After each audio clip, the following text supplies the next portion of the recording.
que é professor da Universidade de Freiburg, Alemanha, que vai então ministrar a palestra sobre a experiência europeia na vigilância e controle da resistência microbiana. Thank you. Thank you for inviting me, for having me here. I'm completely excited. I arrived yesterday, and when flying in here, I could not believe how big this town, this city really is. It seems never to end. So if you get surveillance right here, with so many people and so many hospitals, you would be a good case to export, because some countries are smaller than your city.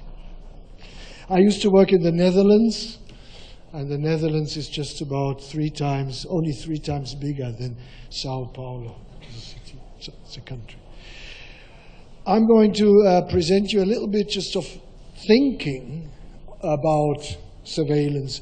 I will not tell you a lot about results yet, because I have another talk tomorrow where I give you more about the results, but just a little way of thinking about surveillance and why do we do it.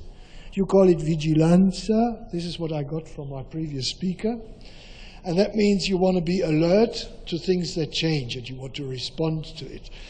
And I want to go a little bit into the detail, into the techniques and machinations of surveillance with some aspects that we've developed in Europe. I have no conflicts of interests. At least I have no big income from industry. Most of the research that I have been carrying out in recent years are governmental funded or European funded. So basically what I will be talking about is that surveillance for antibiotic resistance poses problems which are not as easy as surveillance for other health problems.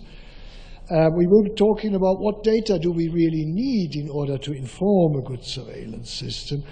And then I would like to make this more easy by breaking down the tasks of surveillance and make it more, put a handle on it.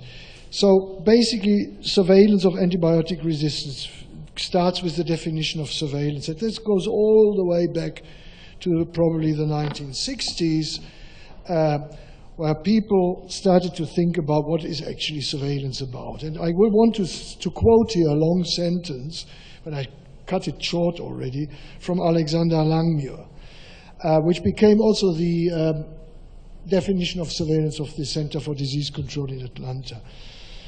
Surveillance is an initiative that is ongoing. It doesn't stop. It has to continue, and it is systematic. That is, it doesn't change. It always measures the same thing continuously, and it collects this information in order to analyze and prepare the data for essential planning needs and for the implementation and evaluation of public health practice.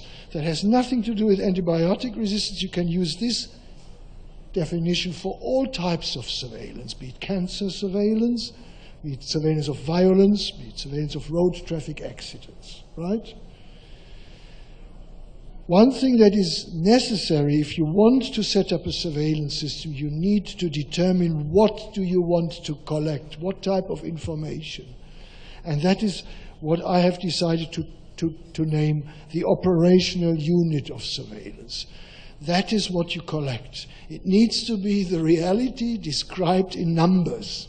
And that is what epidemiologists are good at. They look at reality and distill it down in numbers. But what numbers do we need? So an operation, that's another long sentence, an operational unit of surveillance is a defined marker that you can measure.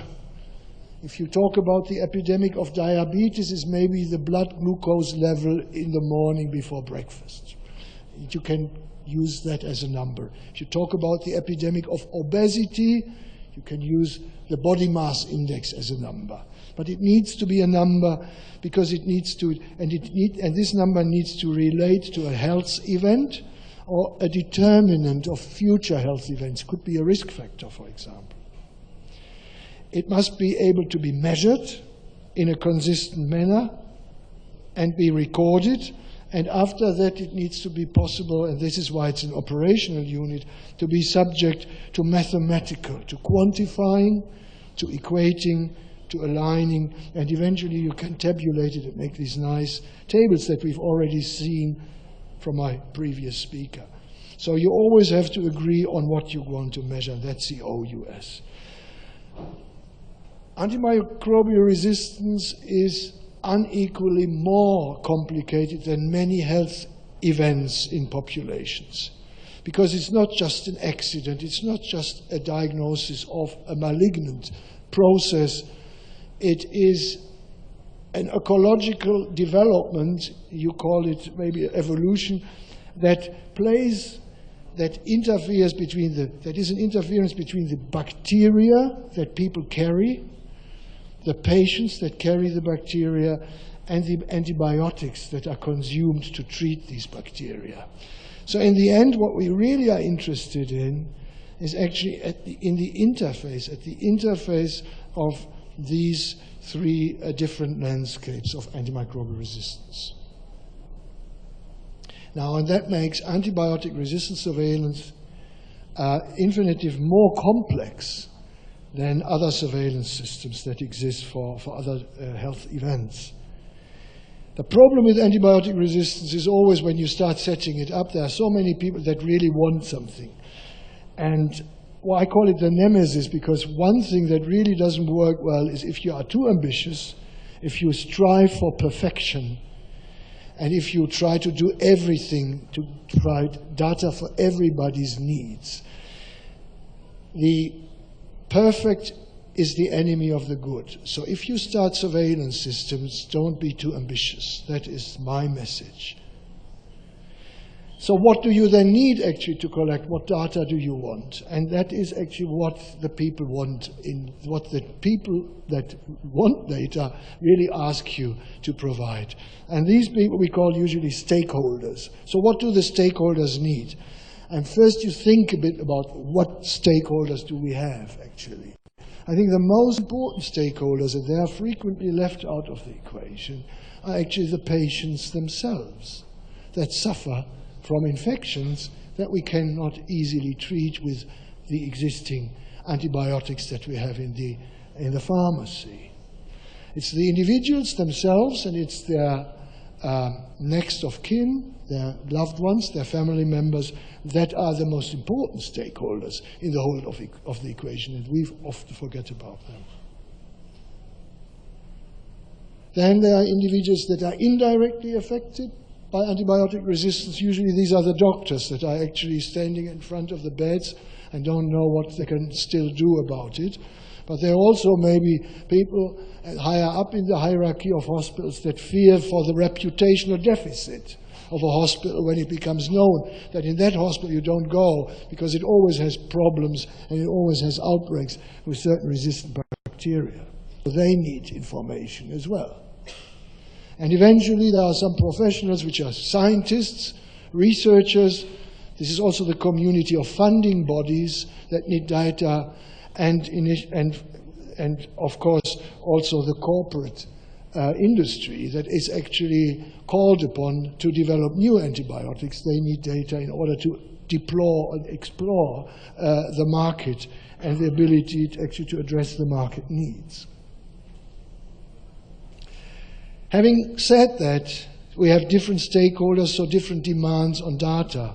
So one surveillance system will not suffice to give data to all of these different stakeholders in a complete manner. So I think we have to break down surveillance systems into manageable units that could answer all these questions. And for simplicity, I actually decided to call them, there is a macro unit, these are things that you can see and can touch. There is a meta unit, these are so many that you can hardly fathom their size. And there is a micro level to it, which is actually so small that you need microscope actually to see it. So what is it? The macro level is patient, the patients for which you want to develop the surveillance system. The meta level is the population level, and the micro level is the pathogen level. And if I bring this now down, we end up with three different surveillance systems, with a patient surveillance system, population, and a pathogen surveillance system. So what is patient-level surveillance all about? Patient-level surveillance, what is the objective? The objective is to optimize empirical antibiotic therapy. There comes a woman with a urinary tract infection into the hospital, and the first question is, if we know that it is a urinary tract infection, how do we treat before we know the antibiogram? Empiric therapy.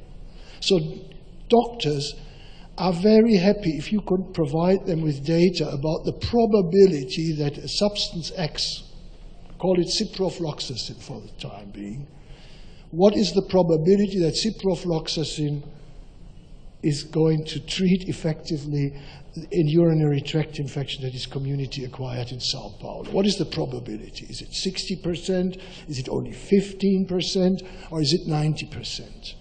These data are necessary in order to target the right, to use the right antibiotics. How do you get that?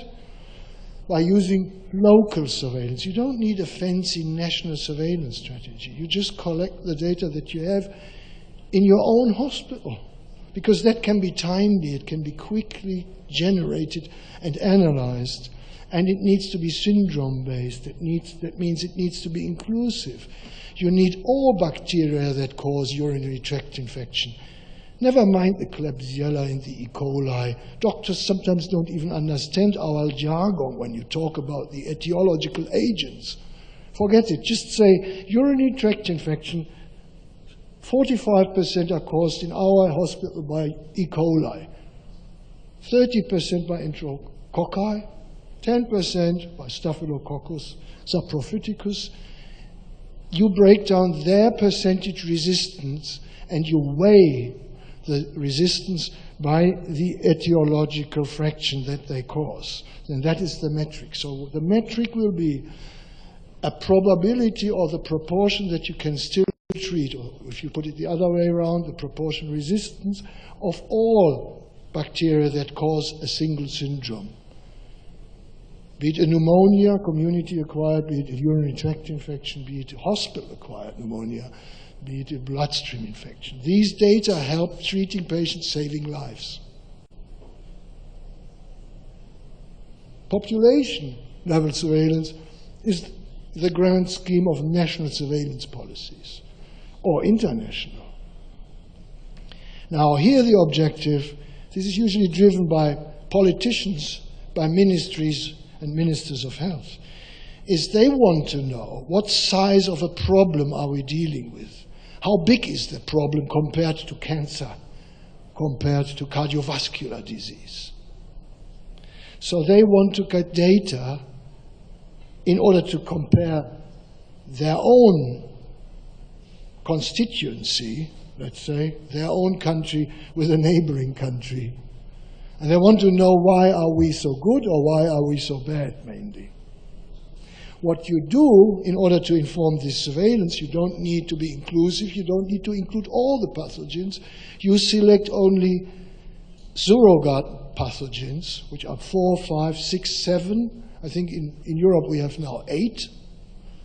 And you use certain drug bug markers, which is certain substances against certain bacteria. So you don't need to collect all the information, and you base that on a sentinel system. That means you enroll certain laboratories.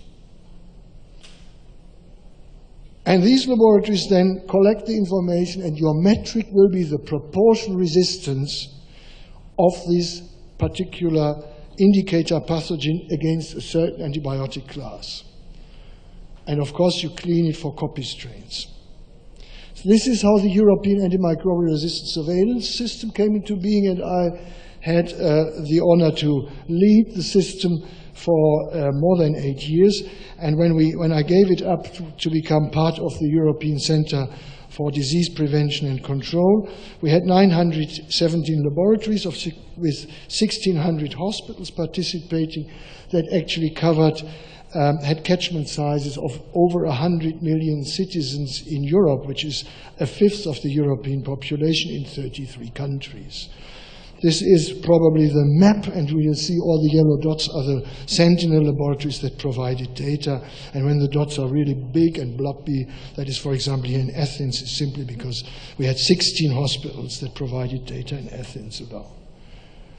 So the way it works is that you set up a surveillance system that is based on national surveillance systems, and you make sure that they all do the same.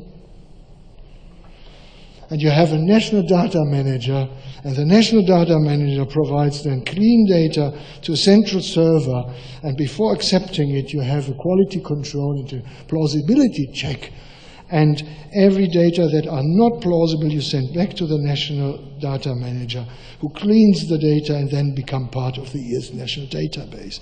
And with these data, we could provide the world with the first maps that really compared in a justifiable manner different countries in terms of their resistance rates, and we found out that most of the resistance in Europe is indeed happening in Mediterranean or in southeastern countries.